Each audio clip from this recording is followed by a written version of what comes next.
Step 2 is to be open. And this may be the most critical step on your journey to joy. Here's why. When we say be open, we don't mean to passively sit there and wait for God to zap you with joy. Seldom works that way. Remember, we said that joy is attached to what we know rather than what we feel. Since that's the case, we could anticipate that joy will come by adding some new stuff to the things we know. In other words, there's some knowledge to gain. Fact is, joy will come when we are open to the true things God has said. God has told us He will never leave us and that He'll care for those who trust in Him. God has promised that He's working a plan for each of our lives and that He'll take even the worst moments and craft them into something beneficial for that plan. In fact, God has also told us that nothing can separate us from His love. Nothing. That includes what you're facing right now. Actually, there are more promises than this video series could possibly quote. They are all statements of fact that God has made concerning His love and care for you and me. And the more of those that I add to my thoughts, the wider my foundation for joy becomes.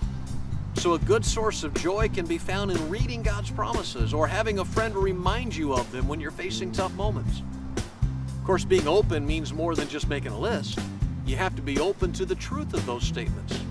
So if you're feeling lonely, you have to be open to the promise that God is with you. If you focus on your loneliness, even promises made by God will be hard to believe after a while. But if you focus on the truth of what God has said, you can find joy in the most intense moments of loneliness. Having faith isn't somehow maintaining a perpetual state of ease and comfort.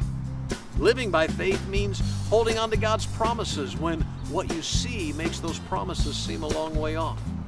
You see, to be open to the truth that brings joy, I can't afford to reject God's promise just because I'm not feeling it at the moment. Rather, I have to let His words sink in. They're the primary weapon in my fight against discouragement. Trying to be open doesn't give us license to disregard the feelings of those who are hurting.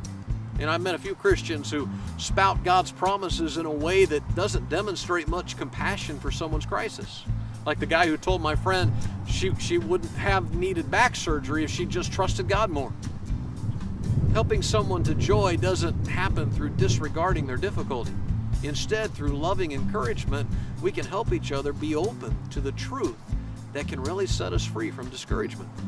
So if we'll be honest and if we'll be open, we're ready to turn that corner and believe.